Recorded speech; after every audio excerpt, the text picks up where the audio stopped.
Malaysia সরকারের প্রতি বাংলাদেশি কর্মীদের মাল্টিপল এন্ট্রি ভিসা দেওয়ার আহ্বান জানিয়েছে অন্তর্বর্তী সরকারের প্রধান উপদেষ্টা ডক্টর মোহাম্মদ ইউনূস।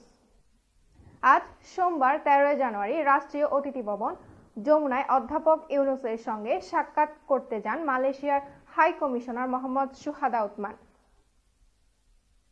আলাপকালে প্রধান উপদেষ্টা এ আহ্বান জানান, যাতে গত বছরের মে মাসে নির্ধারিত সময়সীমা মিস করে মালয়েশিয়ার কাজে যোগদান করতে না পারা 18,000 বাংলাদেশি শ্রমিকের প্রবেশ সহজতর করা যায়।